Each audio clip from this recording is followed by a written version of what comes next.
convido você a abrir comigo a sua Bíblia em 1 Reis, capítulo 19, versículos de 1 a 18, uma narrativa bem conhecida da maioria de nós que aqui estamos. 1 Reis, capítulo 19, versículos de 1 a 18. Nós vamos ler todo o texto para nós nos ambientarmos aqui na narrativa. Eu convido você a ficar ligado aí, atento na sua Bíblia e também, especialmente, ao que Deus tem para tratar aos nossos corações nessa noite. 1 Reis, Antigo Testamento, capítulo 19, a partir do versículo 1 até o versículo 18, diz assim a Sagrada Escritura: Acabe fez saber a Jezabel tudo quanto Elias havia feito e como matara todos os profetas à espada. Então Jezabel mandou um mensageiro a Elias a dizer-lhe: façam-me os deuses como lhes aprouver, se amanhã, a estas horas, não fizer eu a tua vida, como fizeste a cada um deles. Temendo, pois, Elias levantou-se e, para salvar a sua vida, se foi. E chegou a Berseba, que pertence a Judá, e ali deixou o seu moço, o seu seminarista. Ele mesmo, porém, se foi ao deserto, caminho de um dia. Ele andou por um dia e veio e se assentou debaixo de um zimbro e pediu para si a morte.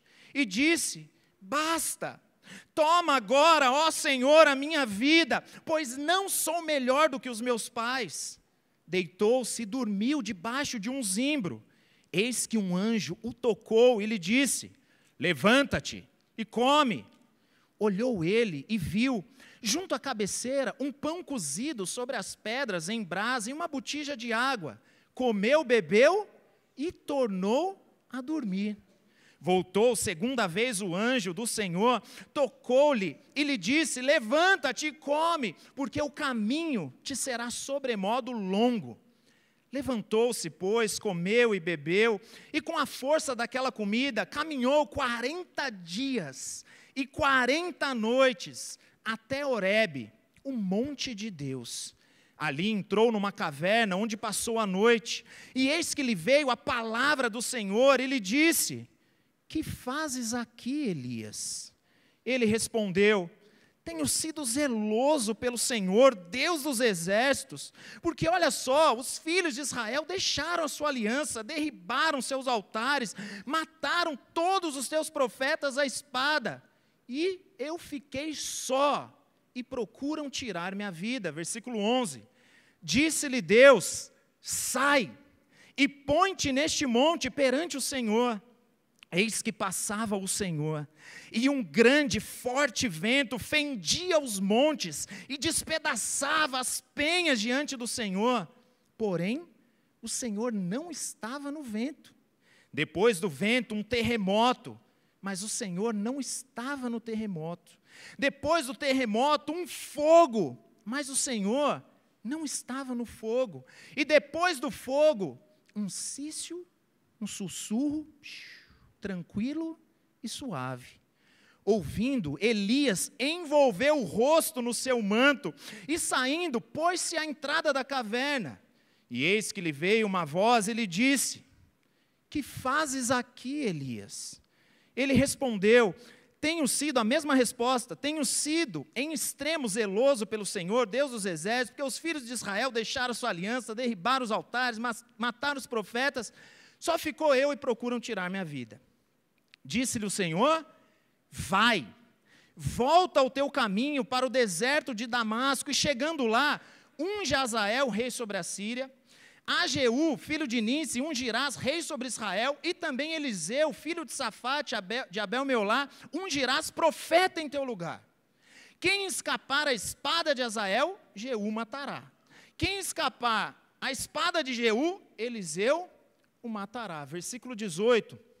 Também conservei em Israel 7.000, todos os joelhos que não se dobraram a Baal, e toda a boca que o não beijou. Vamos orar? Senhor meu Deus, nós estamos aqui diante de Ti e diante da Tua palavra, e nós somos necessitados do Senhor e da Tua graça. O que seria de nós se não fosse a tua misericórdia e o teu poder agindo em nós, perdoando e purificando os nossos pecados? O que seria de nós se não fosse a graça mediante a fé em Cristo Jesus? E o que seria de nós diante das lutas, diante das muitas dificuldades, da tristeza e dos sofrimentos que nós enfrentamos? Nós carecemos, Senhor, do teu perdão, do teu consolo, das tuas forças. Por isso, vem até nós, e que não sejam palavras ao vento, mas que o teu Santo Espírito fale conosco nesta noite. Que o Espírito Santo do Senhor toque os corações nessa noite, de tal forma que possamos ser erguidos pela tua graça e conduzidos no caminho da redenção, para glorificarmos o teu nome, como sendo o nosso maior consolo e a nossa maior esperança. Nós oramos com fé, em nome de Jesus. Amém e amém. Os irmãos podem se assentar. Meus amados irmãos, como diz o autor de Eclesiastes, há um tempo para todas as coisas debaixo do céu, há um tempo de sorrir e há um tempo de chorar. Você já se sentiu cansado por fazer o bem? Você já se sentiu cansado diante da maldade do mundo, diante da maldade das pessoas ou das circunstâncias ao seu redor? Você frequenta a igreja, você serve, busca a Deus, mas parece que as coisas não mudam. As coisas continuam da mesma forma, as lutas, os sofrimentos. E eu não estou falando de milagres sobrenaturais. Por quê? Porque Elias foi um homem que viu, e inclusive foi usado por Deus para agir milagrosamente. Mas ainda assim, mesmo vendo o poder sobrenatural de Deus, apesar de termos certeza da existência de Deus, do agir de Deus, muitas vezes parece que as coisas não mudam. E por vezes a gente se cansa de dedicar as nossas vidas para servir a Deus, e no fundo, irmãos, parece que não vale a pena. Alguns se cansam de continuar ouvindo sermões como esse, mais um domingo como outro qualquer, mais um sermão como outro qualquer, e outros se cansam de continuar pregando sermões. Alguns chegam ao ponto de pensar, como Elias, de que não vale a pena continuar a viver. Você já se sentiu assim? Como se não valesse a pena servir ao Senhor? Meus irmãos, esse é um texto que nos mostra a experiência de um homem de Deus, extremamente zeloso com a obra do Senhor, mas que num determinado momento ele sentiu que é como se não valesse a pena continuar servindo a Deus, não valesse a pena, nem ao menos, continuar vivendo. Nós sabemos que a história da humanidade, ela caminha para a consumação de um plano, o plano da redenção de Deus em Cristo Jesus. E na história da redenção, nós estamos aqui num contexto imediato, num período em que o reino de Israel está dividido. A monarquia de Israel está dividida. Vem a morte do rei Salomão, e por conta da morte do rei Salomão e a falta de sabedoria do seu filho Roboão, o reino de Israel foi dividido. Nós conhecemos a história entre reino do norte, Israel, e reino do sul, Judá. Roboão, ele ficou com as 2 tribos do reino do sul, em Judá. Jeroboão, ele passou a reinar sobre as 10 tribos do norte, Israel, em Samaria. E nesse período de reino dividido, na monarquia de Israel, é um período obscuro na história da redenção. Um período muito triste. Um período de afastamento, de frieza espiritual, especialmente no que diz respeito ao reino do norte, Israel.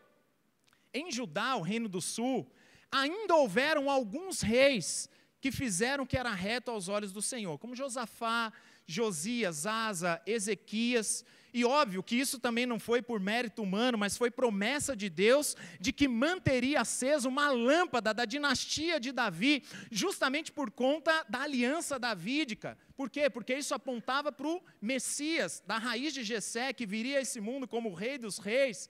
Mas o cenário no Reino do Norte era totalmente diferente. Apatia, frieza espiritual, pecados, pessoas pecando como se isso fosse algo normal, idolatria. No Reino do Norte a situação era lamentável e desesperadora. Esse é o contexto do texto que nós lemos. Todos os reis de Israel, sem exceção, fizeram o que era mal aos olhos do Senhor, e isso até a sua destruição, quando eles foram levados cativos pelo império da Síria. Então é um tempo de idolatria, de pecado, de esfriamento, de afastamento de Deus. E dentre todos esses reis que fizeram o que era mal aos olhos do Senhor, que já fizeram aquilo que Deus detesta e que foram desaprovados por Deus, mas dentre todos esses reis, talvez o pior deles tenha sido o rei Acabe, especialmente por influência da sua mulher, Jezabel. Jezabel era uma mulher cruel, queridos. Uma mulher conhecida por mandar exterminar, assassinar os profetas do Senhor. Alguém que detestava Yahvé, o Deus de Israel. Por influência de Jezabel, Acabe, ele levantou um altar em Samaria ao deus pagão Baal, além de um poste ídolo para fazer abominações, ou seja, idolatria atrás de idolatria. E nesse contexto de profunda crise espiritual, de abominações, de idolatria, Deus, ele comissiona um homem chamado Elias, que era profeta de Deus. Nesse contexto de frieza espiritual, Deus levantou um homem, um profeta, para ser boca de Deus. Nesse contexto, nós enxergamos aqui a graça de Deus agindo por meio de Elias. Essa liderança de Israel, que tinha a responsabilidade de conduzir o povo para a adoração, estava levando o povo para uma outra direção de idolatria, de afastamento de Deus. E Elias é usado como ferramenta de Deus para falar em nome de Deus contra essa liderança em Israel. Elias era um homem crente. Elias era crente, irmãos, temente a Deus, alguém zeloso na obra do Senhor. E veio a palavra do Senhor a Elias, dizendo que ele fosse se apresentar para Acabe, para dizer que Deus daria chuva.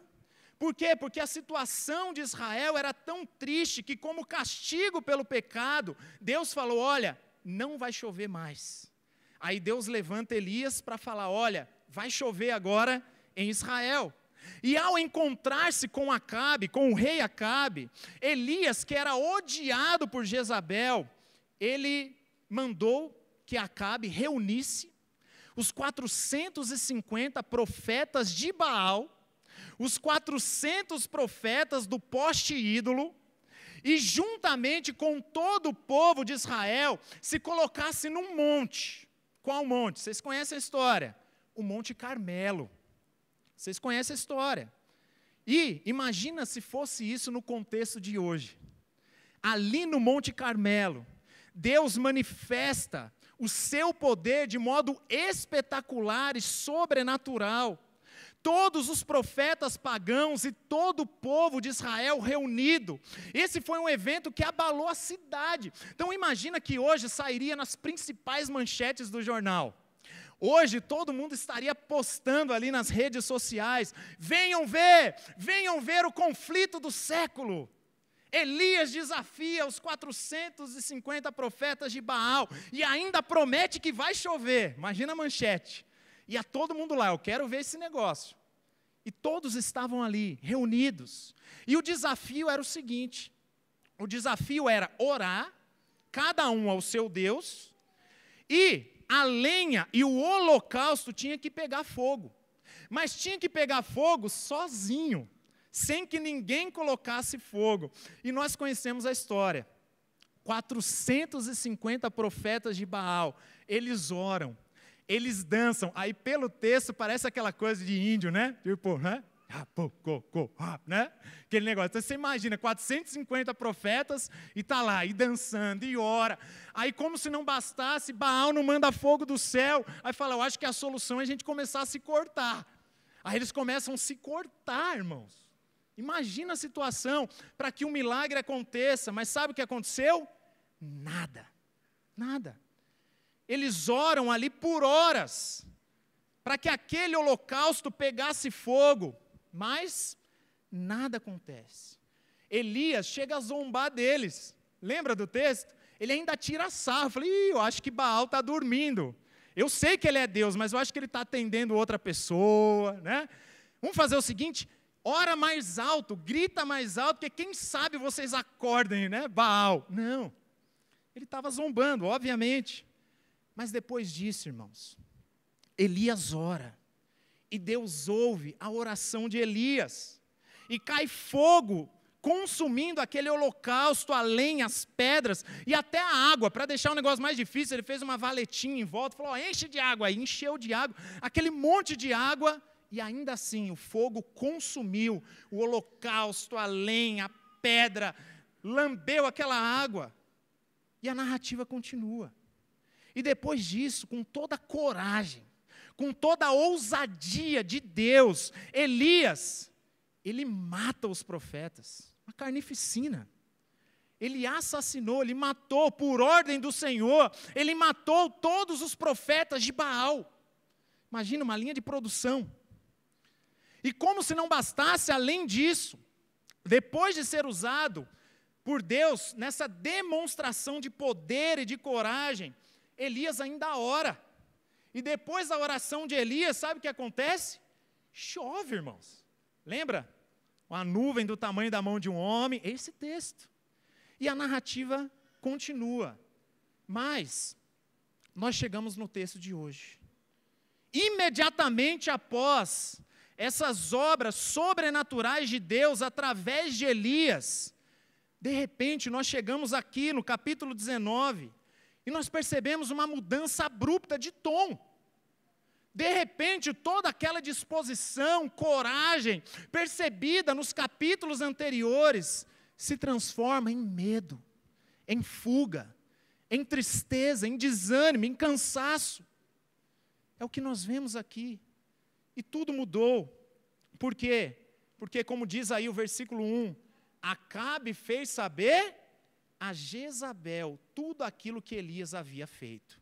E isso despertou um ódio naquela mulher. E aquilo que ela já havia feito contra os profetas de Deus no passado, ela manda um mensageiro para Elias e falou, olha, eu vou fazer a mesma coisa com você. Da mesma forma como você fez com os profetas de Baal. E todos conheciam a fama, a crueldade dessa mulher Jezabel. O quanto ela adorava Baal e o quanto ela detestava o Deus de Israel. E nós vemos nesses versículos que se seguem o dilema do homem de Deus, que até então estava servindo a Deus corajosamente, cheio de disposição no Monte Carmelo, mas que agora, desejando a própria morte, ele está fugindo desesperadamente, e ele tinha que passar por um deserto para chegar até um outro monte, o Monte Horebe. Um homem de Deus, usado grandemente por Deus, cheio de coragem, disposição para servir, mas que agora está enfrentando a noite escura da alma, desgostoso da própria vida, com medo, desanimado, triste, cansado. Talvez seja essa a sua condição nessa noite. Mesmo sendo um servo de Deus, parece que as coisas não mudam. Às vezes, nós podemos questionar, será que tem valido a pena? Isso nos mostra que um homem de Deus também está sujeito a tristezas, angústias na alma, desânimo, medo, cansaço. Elias cansou, assim como eu e você muitas vezes também cansamos. Por isso o tema para a nossa reflexão nessa noite é a noite escura da alma, na vida do servo de Deus. A noite escura da alma na vida do servo de Deus. E eu gostaria que você olhasse para esses versículos aí do 1 ao 18 e enxergasse aí um movimento. Então, numa narrativa, você tem que caminhar com a narrativa, especialmente prestando atenção no cenário, nos personagens, no diálogo. E quando nós lemos esse texto que nós lemos agora, dos versículos de 1 a 18, o movimento da narrativa nos apresenta pelo menos 3 cenários diferentes. Vocês estão comigo? Primeiro, a fuga de Elias. Vamos repetir? A fuga de Elias. Depois, o caminho do deserto. E por último, o diálogo da caverna. Percebe? O movimento da narrativa, 3 cenários diferentes, a fuga de Elias, o caminho do deserto e o diálogo na caverna. Então, no primeiro momento, nós vemos aqui nesse texto o quê? A ameaça de Jezabel e a fuga desesperada de Elias. Isso está aí nos versículos de 1 a 3. E esses versículos, eles escancaram uma realidade dura e, por vezes, que nós não gostamos de ouvir. A realidade de que a vida cristã, o ministério cristão, a nossa comunhão com Deus, não são uma garantia de vida fácil, irmãos. Não são uma garantia de vida tranquila, próspera e segura. Não é uma garantia. Isso aí é coisa de triunfalismo, da pregação, da prosperidade, da confissão positiva. E é justamente o que nós vemos aqui na vida de Elias. Esse homem que foi um dos profetas mais usados por Deus, um dos maiores profetas de Israel, usado por Deus para fazer grandes milagres, o poder de Deus se manifestou na vida desse homem. Basta você voltar alguns capítulos aí na sua Bíblia. Por meio da vida desse homem, Deus fez coisas espetaculares. Ele era um homem fiel a Deus. A sua vida era uma vida fiel no ministério. Elias foi usado por Deus para anunciar que não ia chover. Depois ele foi usado por Deus para orar e fazer chover. Você já pensou nisso, gente? Pastor Ricardo agora vai orar. E por 6 meses não vai chover em Guaratinguetá. Imagina, ia sair no Facebook, né?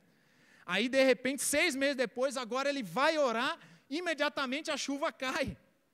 Elias foi usado por Deus para multiplicar a farinha da viúva, lembra disso? O azeite da viúva. E não apenas isso, ele foi usado por Deus para ressuscitar o filho da viúva. Um homem usado poderosamente, como nós falamos, para vencer e matar os 450 profetas de Baal. E isso de modo espetacular. Esse Elias, irmãos, esse é o Elias que foi transladado. Já parou para pensar nisso? Esse homem, ele não passou pela morte. Ele foi levado aos céus numa carruagem de fogo. Vocês conhecem a história. Elias era um homem crente, temente a Deus, mas ainda assim, isso não o impede de sofrer a maldade de um mundo corrompido pelos pecados. Mesmo sendo um servo de Deus, isso não significa que nós não estejamos isentos de sermos perseguidos, de passarmos por sofrimentos. É o que nós observamos aqui nesse texto. Imediatamente após o episódio do Monte Carmelo, Acabe, ele falou isso para Jezabel. A mulher ficou doida. Ela era uma mulher devota de Baal, inimiga declarada do povo de Deus. Essa mulher terrível tinha mandado assassinar todos os profetas de Israel. E ao saber do ocorrido, imagina, ela fica doida. Ela pensa em tudo, né, de várias formas para poder matar esse homem. Olha, ele precisa morrer. E ela começa a respirar ameaças de morte contra Elias. O que Elias fez despertou um ódio mortal em Jezabel. E ela deseja vingança. Ela envia um mensageiro para transmitir um juramento que ela faz. Está aí nos versículos de 1 a 3. Façam os deuses o que lhes aprouver. Estou jurando, se amanhã eu não fizer com esse homem a mesma coisa que ele fez aos profetas de Baal. Em outras palavras, eu vou matar Elias. Aí, ao ouvir isso, Elias poderia pensar, mas eu não tenho o que temer. Por quê? Porque da mesma forma como o Senhor me deu vitória contra os profetas de Baal, diante do povo, da mesma forma Deus vai me livrar de Jezabel. Mas, ao invés de olhar para o episódio do livramento de Deus, ele prefere temer Jezabel e lembrar do que Jezabel fez com os profetas de Deus. Lembra a resposta dele que ele vai dar mais à frente para Deus? O que ele falou? Olha, ela matou os profetas de Deus. Então ele preferiu olhar para isso. Ele sentiu medo. E temendo pela própria vida, ele decidiu fugir para salvar a sua vida. E lendo esse texto, é muito fácil para nós pensarmos que Elias poderia ter a mesma coragem que ele teve instantes atrás. Mas, meus irmãos, é muito mais fácil para a gente falar, é ou não é? É muito mais fácil a gente falar quando o problema é o problema do outro. Mas imagina você receber na porta da sua casa uma comitiva real, representando a coroa com um comunicado: a rainha jurou que amanhã ela vai te matar. Imagina se fosse você. Elias preferiu fugir para salvar a própria vida. E diz o texto que ele foi até Berseba, que fica onde? Em Judá. Ou seja, ele foi para um lugar mais seguro. Ele saiu do extremo norte para o extremo sul. E ali ele deixou o seu ajudante, o moço do profeta, uma espécie de aprendiz, como se fosse ele o seminarista. E dali ele saiu com a intenção de fugir para ainda mais longe, no deserto, caminho de um dia. Esse homem começou a perambular no deserto para fugir de Jezabel. Isso nos mostra que todos nós estamos sujeitos a passar por isso. Todos nós estamos sujeitos aos sofrimentos, às tristezas, às perseguições, às traições. Às vezes nós sofremos por fazer o bem. E mesmo o servo de Deus mais fiel, ele também se cansa, ele se entristece, ele desanima. A vida cristã, o ministério, a nossa comunhão com Deus, não são uma garantia de uma vida fácil e tranquila e próspera e segura. O próprio Senhor Jesus, ele disse que no mundo nós teríamos aflições. E mesmo servos fiéis a Deus e mais zelosos no ministério, mesmo gente crente, eu estou falando de gente crente, ainda assim estão sujeitos a sofrimentos, a perseguições, aflições, doenças, tristezas, abandono, dificuldades financeiras, limitações físicas. Servos fiéis estão sujeitos a isso. Nós enfrentamos problemas, irmãos, no trabalho, no convívio com outras pessoas, na família.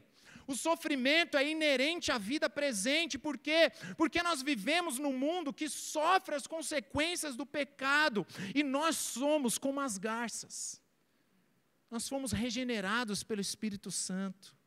Nós vestimos vestes brancas de santidade, vestes espirituais. A justiça de Cristo foi imputada a nós, mas nós ainda precisamos caminhar sobre a lama desse mundo corrompido.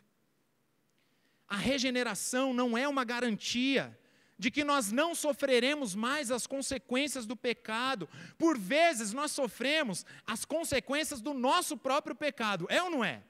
Nós erramos, nós falhamos e sofremos as consequências disso. Mas muitas vezes nós sofremos inocentemente pelas consequências do pecado do outro. E assim como Elias, nós também, mesmo sendo sinceros em nosso relacionamento com Deus, grandes homens e mulheres também sofrem, homens e mulheres de Deus, e são tentados a fugir do sofrimento, como Elias decidiu fugir da ameaça de Jezabel. O sentimento de Elias é de que parece não ter valido a pena, ter servido ao Senhor. Tudo aquilo que eu fiz não valeu a pena. Diante do sofrimento, ainda assim eu sofro ameaças. Eu passo por perseguições. É como se ele estivesse dizendo: isso não é justo. Não é justo servir a Deus e ainda apanhar do meu marido. Não é justo servir a Deus por uma vida inteira e o meu filho não abandona os vícios. O meu filho não quer aceitar e crer e se entregar a Jesus. Não é justo eu passar horas me aperfeiçoando, preparando sermões, me dedicando a reuniões, a aconselhamentos, mas parece que as pessoas não mudam.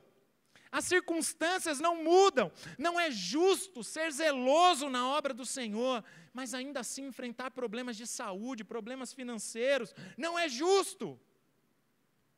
Muitas vezes é isso que nós sentimos, irmãos. É ou não é? Seja sincero diante de Deus. O conhecido pastor batista Charles Spurgeon, também conhecido como o príncipe dos pregadores, um homem de Deus, um homem que foi usado por Deus para deixar um legado na sua história e também nas outras gerações. Esse homem, ele falou abertamente sobre a sua angústia profunda da alma e sobre a crise de desânimo que ele viveu. E ele diz o seguinte: crises de depressão acometem a maioria de nós. Por mais animados que normalmente sejamos, nós devemos em certos momentos ser abatidos. Os fortes nem sempre são vigorosos, os sábios nem sempre estão prontos, os corajosos nem sempre são valentes e os alegres nem sempre são felizes. E cá entre nós, muitas vezes nós somos tentados a pensar, parece que não tem valido a pena continuar servindo ao Senhor. Talvez seja essa a sua condição nessa noite, porque as pessoas não mudam, porque a minha vida não melhora, pastor. Parece que é mais do mesmo, eu tenho ido à igreja, eu tenho orado, eu tenho lido a Bíblia, mas as coisas não mudam. De que adianta frequentar a igreja, buscar e servir ao Senhor? A minha esposa não muda, o meu marido não muda, os meus filhos não mudam, a minha vida continua a mesma coisa, mas os sofrimentos não deixam de existir. E às vezes a gente questiona, eu até creio na existência de Deus, eu até tenho visto o agir de Deus, e muitas vezes de forma sobrenatural, mas a minha situação é a mesma. Eu estou cansado de servir ao Senhor. E muitas vezes tudo que você deseja, como Elias, é fazer a mesma coisa, é fugir. Eu quero fugir, eu vou para algum lugar onde eu não vejo ninguém, não quero saber de nada, não quero ter contato. E esse texto nos mostra que mesmo o servo mais zeloso e fiel, ele se entristece, ele se cansa. Vocês estão comigo?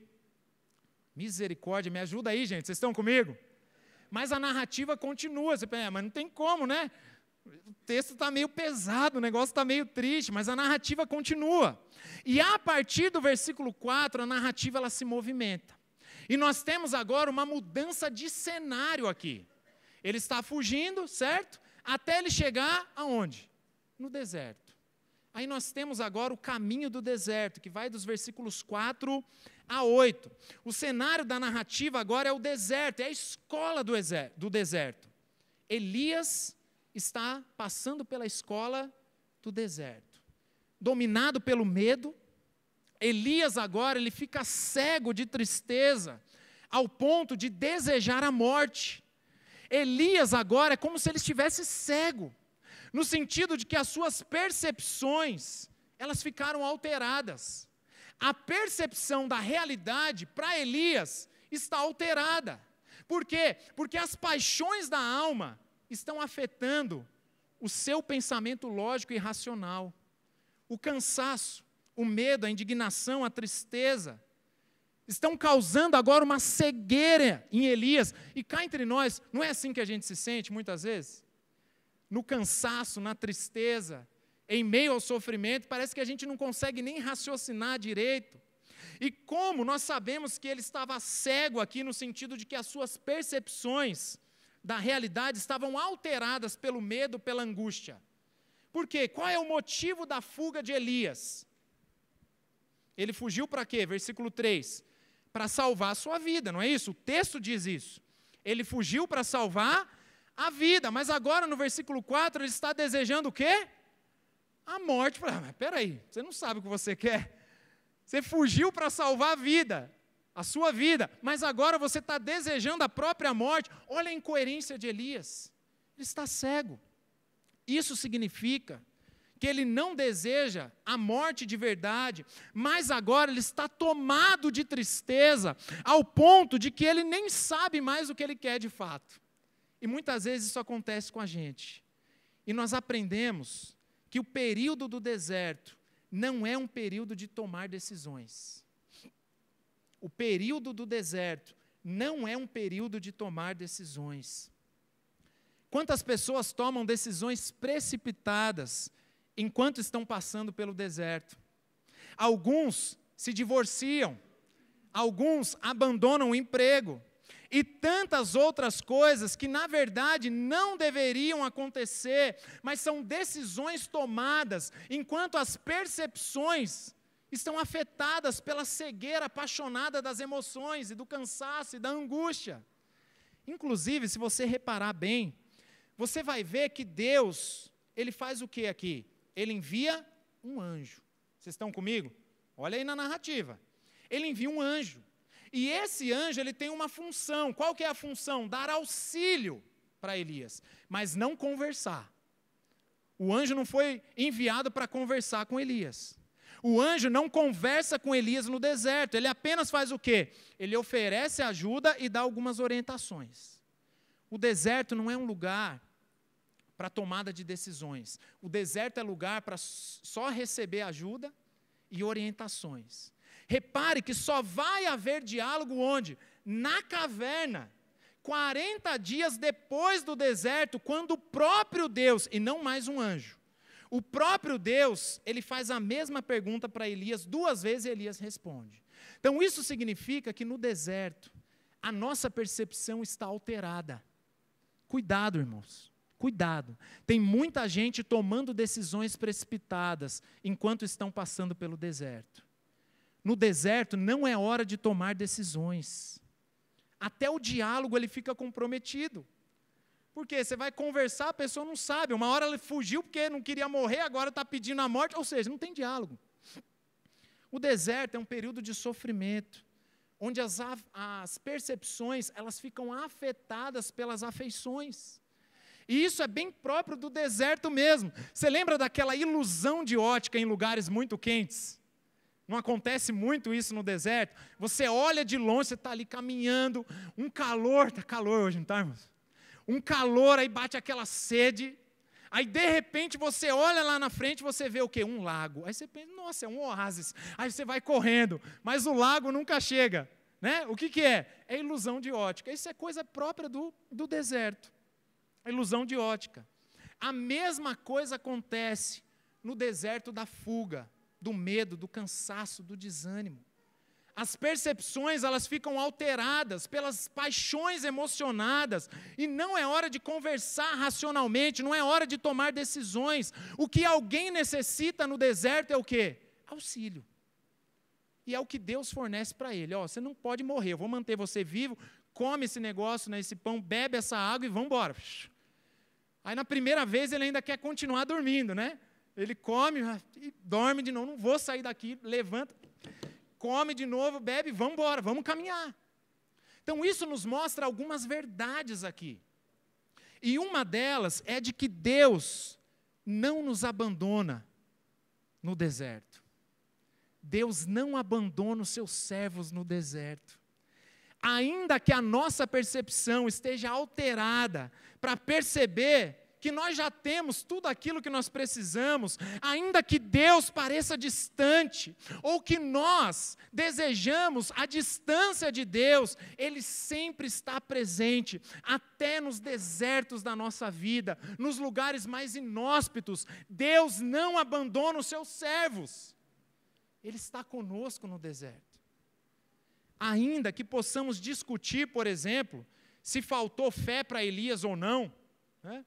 Ainda que possamos discutir se Elias ele estava pecando ou não, quando escolheu fugir de Jezabel, mas não é esse o ponto. O ponto é que se nós fomos adotados por Deus, nós somos filhos de Deus, por meio da fé em Cristo Jesus, isso significa que nós nunca estaremos sozinhos. Deus está conosco, mesmo no momento de fraqueza, irmãos.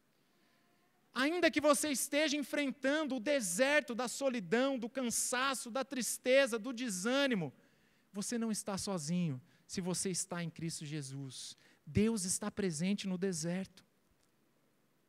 Deus não abandona os seus filhos.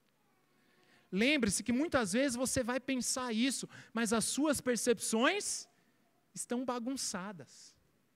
Mesmo que você sinta que Deus está distante, não ouça o seu sentimento, ouça a promessa de Deus. Ele não abandona os seus filhos. Você não está sozinho no deserto, Ele está contigo. E é o que acontece com Elias no deserto. Ele deseja morrer, mas Deus envia um anjo para mantê-lo vivo. Deus nos mantém de pé e Ele continua nos amando e nos sustentando nas horas mais difíceis, nas noites mais escuras. Nós não estamos sozinhos, Deus está conosco. Deus não abandona os seus filhos. Elias, ele deseja permanecer deitado, mas Deus o coloca em pé e dá orientações para ele fazer o quê? Atravessar o deserto. E isso também nos ensina uma outra lição, e essa lição é muito importante, irmãos. Especialmente nesse tempo terapêutico que nós vivemos, inclusive em muitas igrejas, em muitos púlpitos, onde as pessoas estão abandonando o evangelho em troca de uma cultura terapêutica na igreja. Presta atenção nisso. Deus, Ele não nos abandona no deserto. Ele está conosco no deserto, Ele nos consola no deserto, mas o deserto nunca será o objetivo final de Deus para a vida dos seus servos. Ouça isso, o deserto nunca será o destino final para quem é filho de Deus. Ao mesmo tempo que esse texto nos ensina que todos nós estamos sujeitos a atravessar o deserto, e nesse sentido Deus, Ele condescende conosco, Ele se compadece do nosso sofrimento, Ele tem compaixão de nós, Ele está presente conosco no deserto, mas o deserto é um lugar de passagem e não um lugar para nós fixarmos residência. Isso é importante. Nós podemos sim passar pelo deserto, mas o plano de Deus não é que a gente viva se lamuriando, angustiados, profundamente tristes, desejando a própria morte. Homens e mulheres de Deus estão sujeitos ao deserto, mas Deus não deseja que ninguém viva no deserto. Ele nos dá o auxílio, mas o objetivo é para quê? Para atravessá-lo. Isso significa que o consolo de Deus não é um ansiolítico. O consolo de Deus não é um antidepressivo para nos manter dormindo. Deus não faz isso.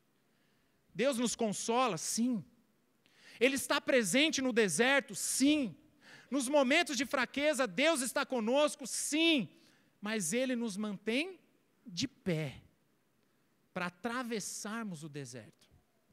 Por isso, ao mesmo tempo que Ele nos consola, dizendo que Deus está presente, quando nós enfrentamos momentos de tristeza, angústia, sofrimentos da alma, ao mesmo tempo Ele nos encoraja a compreendermos que esse não é o ideal de Deus para nós.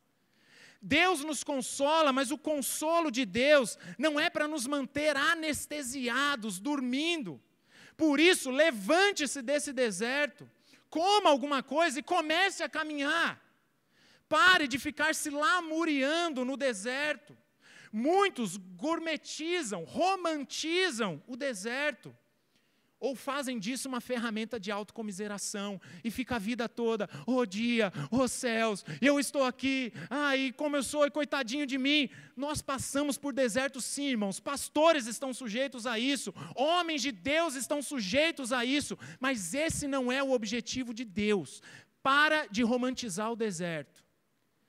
Para de ficar gourmetizando o deserto, se lamuriando. O deserto não é para fazer residência. Ele é um lugar de passagem. É claro, eu não estou dizendo que alguém diga que é bonito sofrer, não é isso que eu estou dizendo. Mas, porque fazem parte, muitas vezes, de um estado, fazem com que o deserto façam parte de um estado aceitável de vida. Mas o deserto, ele não é algo aceitável, como uma residência que a gente vai fixar ali, não. Ele é aceitável à luz da condescendência de Deus, no sentido de que ele suporta as nossas fraquezas. Mas ele não é aceitável à luz do plano de Deus para a vida dos seus filhos. Deus não deseja isso para você. O plano de Deus é que vivamos satisfeitos e alegres nele. O plano de Deus é para que tenhamos uma vida de confiança, de alegria, de esperança, de força, de serviço. Então levanta e começa a andar.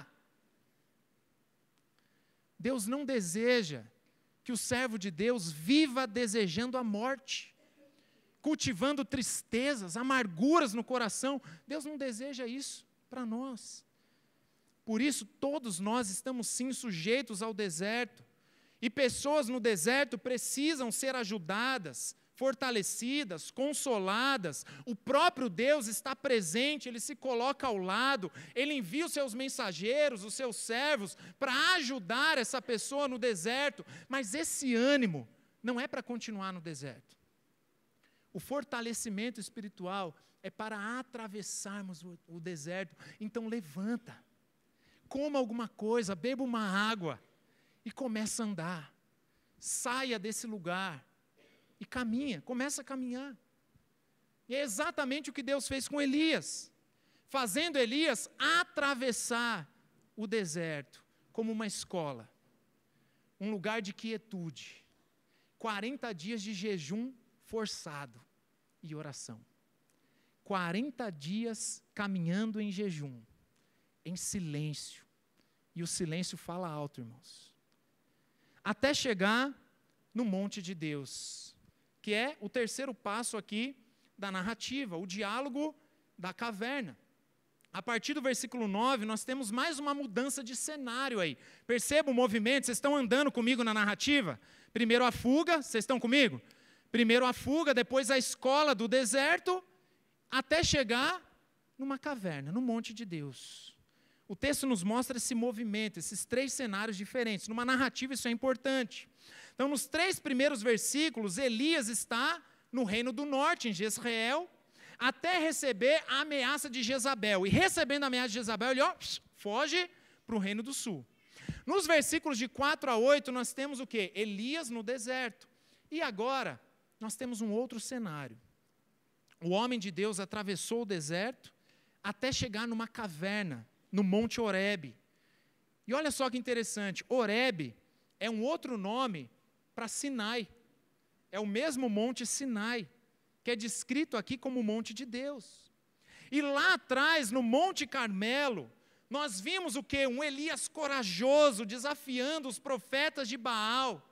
Mas no Monte Horebe, nós encontramos um homem profundamente angustiado, extremamente magro, moribundo. Então você está me ouvindo, mas você tem que imaginar a cena, irmãos. Imagina como que Elias estava aqui nesse monte. Imagina que ele teve que atravessar um deserto por 40 dias sem comer, sem tomar banho. E caminhando pela escola do deserto, depois de 40 dias de jejum, de silêncio, de solitude. Agora sim, chegou a hora do quê? Diálogo. Vamos conversar. Chegou a hora do diálogo. No deserto não é lugar para conversar. As percepções estão o quê? Estão desorientadas. Deus, ele apenas envia um anjo, um mensageiro para o quê? Oferecer ajuda, suprir as necessidades de Elias, para ele caminhar até chegar agora no monte de Deus. Só que agora Deus não envia um mensageiro. Agora é o próprio Deus que se apresenta a Elias. E eu gostaria de chamar a sua atenção aí para a estrutura do texto, porque um ponto de destaque aqui são as repetições do texto. Então você pode perceber aí que o versículo 10 e o versículo 14, eles são praticamente um Ctrl-C, Ctrl-V. Eles são idênticos. E isso nos mostra o quê? Que por 2 vezes, Deus faz a mesma pergunta para Elias. Qual que é a pergunta? Que fazes aqui, Elias? Como se Deus não soubesse, né? Então ele faz a mesma pergunta, que fazes aqui? E por 2 vezes, Elias oferece a mesma resposta. É óbvio que Deus sabe a resposta. Mas qual que é o ponto? A pergunta de Deus é pedagógica aqui.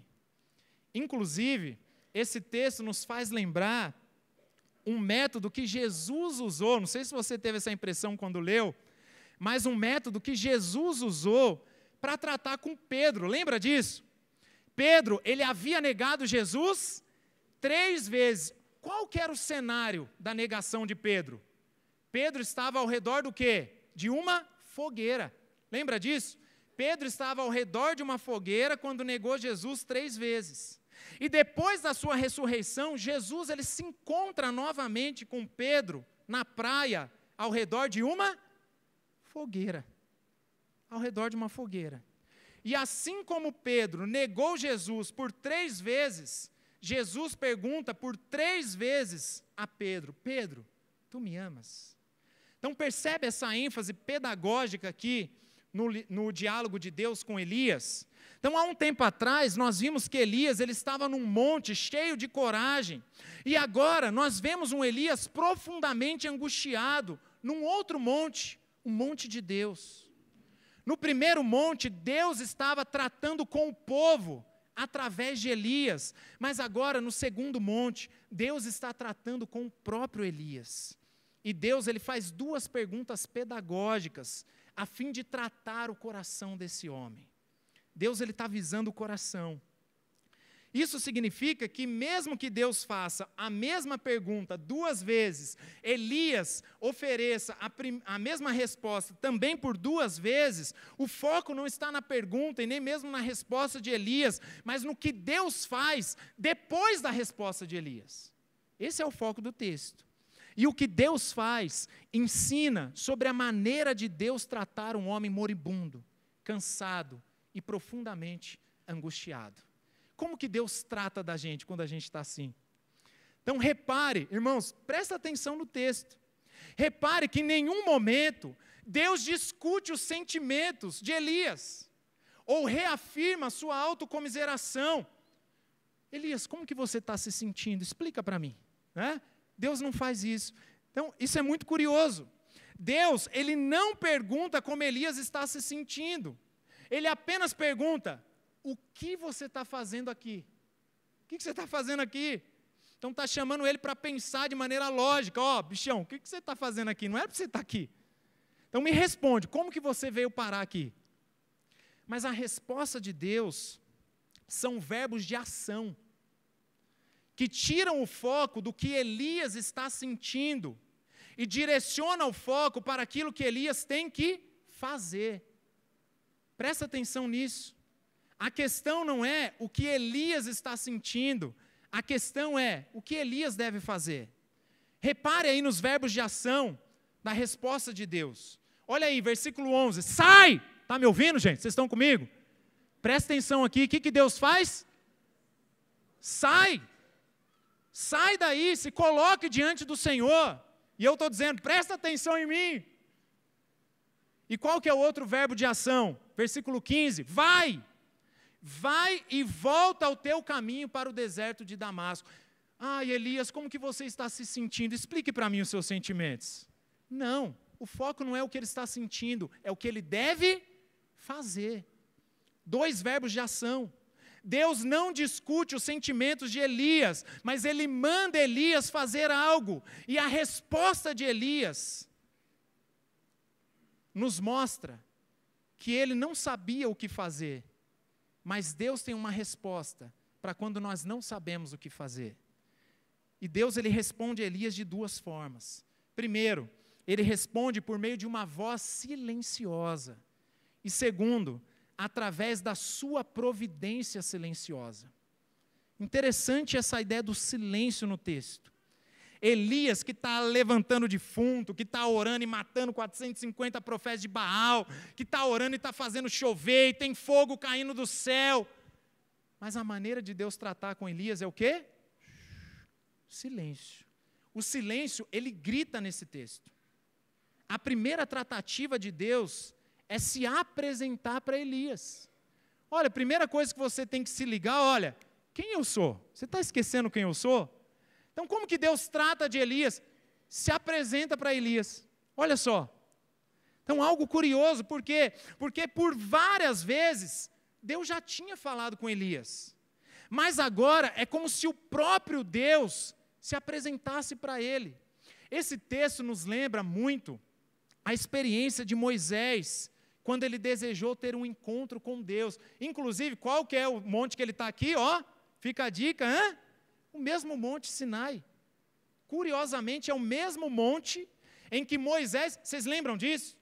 Lembra? Ai, eu quero te ver, Senhor, né? Quero ter um encontro contigo. Tá bom, mas olha só, você vai me ver passando de costas, depois a face dele fica até reluzente. Lembra disso? Então, ele está no mesmo monte. E aqui, o que acontece? Elias, ele envolve o que no rosto? Um manto. Ó, lembra muito a experiência de Moisés, não lembra? Mesmo monte. E o que salta aos olhos aqui é o contraste entre eventos espetaculares e a voz silenciosa de Deus. Elias era um homem que estava acostumado a ver milagres, a agir de maneira sobrenatural. Elias, ele era crente. Ele era usado por Deus para fazer milagres. O Elias que há entre nós, da mesma forma, serve ao Senhor, está na igreja, prega sermões, ouve sermões, vê milagres, ele sabe que Deus age, ele crê na existência de Deus, mas muitas vezes isso não nos impede de duvidar, de nos enfraquecer, de nos cansarmos. E nós vemos aqui que eventos espetaculares acompanham a passagem de Deus no monte. Então imagina isso, irmão, você tem que imaginar um tornado, um vento forte, olha aí, um vento tão forte capaz de fender os montes, despedaçar as rochas, mas Deus não estava no vento. Um forte terremoto, imagina, escala Richter, né? Mas Deus não estava no terremoto. Aí dali a pouco, fogo caindo do céu, tem muita gente querendo ver fogo, né? Descer do céu, mas Deus não estava no fogo. Então muitas, eu quero ver o fogo, mas muitas vezes, sabe onde Deus está? Olha aí o que diz o texto. Deus se apresenta para Elias num cício tranquilo e suave. Um cício é um sussurro, muito suave, como uma voz bem baixinha. Uma voz suave. Isso nos mostra, queridos, que as grandes realizações, os milagres, não seriam tão eficazes para tocar no coração de Elias. Quando a gente está assim, muitas vezes a gente não quer ver, se um anjo aparecer aqui, não vai resolver. O que a gente precisa é Deus agindo no nosso coração. O que nós precisamos é a presença de Deus. Tudo que nós precisamos diante da angústia é a presença de Deus, é quem Deus é o encontro com Deus, é Deus se apresentando a nós. Com isso, Deus está mostrando que tudo que nós precisamos é da sua presença. Isso nos mostra que Deus está presente, mesmo quando as coisas parecem não estar acontecendo. E não apenas isso, Ele não apenas está presente, mas Ele está agindo. Olha só, a segunda resposta de Deus nos mostra que Ele tem um plano para Elias, não é isso? Ele tem um plano. É o que nós vemos depois da segunda resposta de Elias. Deus diz, olha, vai cumprir a sua missão, que é o quê? É ungir 3 substitutos. Unge Azael, rei sobre a Síria, unge Jeú sobre Israel, unge Eliseu, profeta, no seu lugar. Com isso, como profeta, o seu plano está cumprido. Olha só o que Deus está fazendo. Ele está dizendo, eu tenho um plano, e eu governo a história. Você está achando que só sobrou você. Você está pensando que Jezabel ele está contra você e que a história da redenção se resume à sua história. Mas, na verdade, existe algo maior que você não vê. E quem controla a sua vida sou eu. Você não sabe, mas eu conservei em Israel 7.000 pessoas que não se dobraram diante de Baal. Percebe o que está acontecendo aqui? Elias imagina que não vale a pena servir a Deus. Por quê? Porque nada está acontecendo. Jezabel fazia o que bem entendia. O mal parece que estava prevalecendo, não é isso que Elias está pensando? Mesmo tendo derrotado os 450 profetas de Baal, mesmo assim aquela mulher continua fazendo a mesma coisa. E ela quer tirar a minha vida, ou seja, nada mudou. E a resposta de Deus é a seguinte: eu estou presente e eu estou governando silenciosamente a história por meio da minha providência soberana. A resposta de Deus para a aflição de Elias é demonstrar o seu governo absoluto sobre as circunstâncias, mesmo que por vezes as coisas pareçam estar fora do controle. Talvez na sua vida as coisas estejam fora do controle e você pense, não tem jeito, não vale a pena nem continuar vivendo. Só que a resposta de Deus é: eu estou no controle da história, o que inclui a sua vida. Porque Deus, Ele não governa apenas sobre as causas naturais, o vento, o fogo, não. Mas Ele governa sobre a história. Ele age silenciosamente por meio da sua providência. Isso significa que Jezabel não tem o controle da história. Olha só a resposta de Deus. Elias, você está achando que Jezabel tem o controle da história. Mas quem tem o controle da história sou eu. Acabe não tem a última palavra. Preste atenção nisso. A maneira de Deus tratar a angústia de Elias é mostrando para ele que existe uma história para além da história dele. O mundo não gira em torno de Elias. O mundo não gira em torno de nós. Elias, ele está esse tempo todo pensando que o problema de Jezabel era contra quem? Contra ele. O problema de Jezabel é contra mim. Mas Deus responde que Jezabel não era inimiga apenas dele. Jezabel era inimiga de Deus. O mundo não gira em torno de nós. A nossa história está dentro de uma história maior. A história da redenção de Deus por meio de Cristo, o descendente prometido. E meus irmãos, isso nos mostra que a esperança para um coração aflito, a esperança para um coração com medo, é confiar na providência soberana de Deus. Ainda que as circunstâncias pareçam dizer o contrário, ainda que os seus sentimentos pareçam dizer o contrário, a resposta de Deus é: confie que eu sou soberano e governo a história. A minha providência age silenciosamente. Eu não preciso ficar toda hora explicando para você o que eu estou fazendo. O que você precisa é crer e confiar e descansar na minha soberania, no meu controle. E por que essa providência, esse governo de Deus sobre a história, é uma esperança para nós quando nós estamos aflitos? Você pode pensar, Danilo, mas não tem nada a ver. Você está falando que Deus, Ele governa sobre a história. Isso significa que eu, de repente, vou ficar feliz e vou lidar com as minhas angústias? Sim, por quê? Porque a história de Deus é uma história de redenção, irmãos. Lembra do descendente prometido? As ações de Elias, aqui no texto, o que ele tem que fazer? Ungir o rei da Síria, Eliseu, o rei de Israel. O que é isso? Tem um propósito, e o propósito é cumprir a promessa de um Deus que é fiel à sua aliança. A resposta de Deus para Elias é que eu estou no governo da história, e a história é uma história de redenção.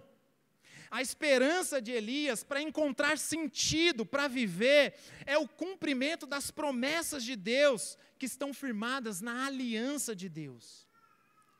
Nesse contexto aqui do nosso texto, é a fidelidade de Deus para com a aliança davídica, de salvar o seu povo, de manter acesa a lâmpada do descendente de Davi, sentado no trono para governar Israel.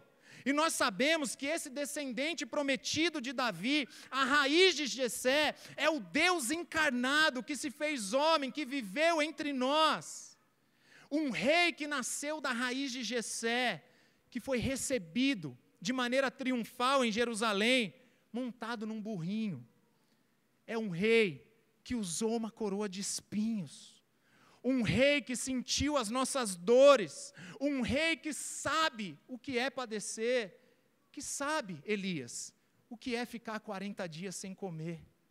Olha o que Deus está falando para Elias. Esse rei, Elias, é um rei que também será perseguido. Esse é um rei que será traído, humilhado, que sofrerá injustamente, assim como você, Elias. Um rei que morreu pendurado numa cruz como um malfeitor, mas a morte não pôde detê-lo. Ele morreu, mas ele ressuscitou ao terceiro dia.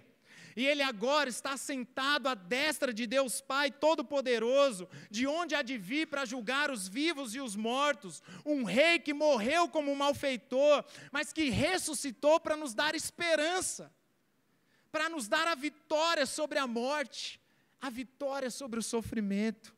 Ainda que eles sejam uma realidade presente, mas os sofrimentos não são o nosso fim. Ele enxugará dos nossos olhos toda lágrima. Por quê? Porque um descendente prometido, da raiz de Jessé, da linhagem de Davi, porque Deus é um Deus fiel à sua aliança, enviou o seu Filho para morrer em nosso lugar. Isso significa que a resposta para as angústias da alma é o Evangelho do Senhor Jesus, queridos. Nós estamos sim sujeitos a sofrimentos, a lutas, às dificuldades, aos problemas desse mundo, mas se nós não cremos em Jesus como nosso Senhor, se nós não cremos em Cristo como nosso Salvador, não há esperança para nós. Aí sim, comamos e bebamos porque amanhã morreremos. Aí sim, continua aí dormindo, continua se lamuriando nos seus problemas, continue sofrendo como se fosse um fim em si mesmo, mas para aqueles que creem em Cristo Jesus, o sofrimento não tem a palavra final, porque Deus governa silenciosamente a história por meio da sua providência. A história da humanidade não diz respeito a Elias, mas diz respeito ao descendente prometido que morreu e que ressuscitou para nos dar vida, e vida em abundância. Jesus Cristo é o Rei dos Reis e o Senhor dos Senhores. E para aqueles que creem na providência de Deus, na aliança de Deus, Jezabel não tem a palavra final. Os nossos pecados, os nossos sofrimentos, as nossas dores, as nossas angústias, não têm a palavra final. Porque em Cristo e apenas em Cristo nós temos esperança. Nós somos mais do que vencedores em Cristo Jesus. A maneira de Deus tratar a noite escura da alma, na vida do servo de Deus, é se apresentando para Ele e lembrando que Ele governa a história. E a história aponta para uma redenção em Cristo Jesus, uma história maior do que a história de Elias. E nisso consiste a nossa esperança. Nós não podemos mentir, irmãos, para vocês. Creia em Jesus e seus problemas acabaram. Não, mentira. O próprio Senhor Jesus disse que no mundo nós teríamos aflições, mas nós temos a certeza de não estarmos sozinhos. Ele está conosco, Ele é Emanuel, Deus conosco. Mas não apenas isso, Ele venceu a morte. E por meio de Cristo Jesus nós também venceremos.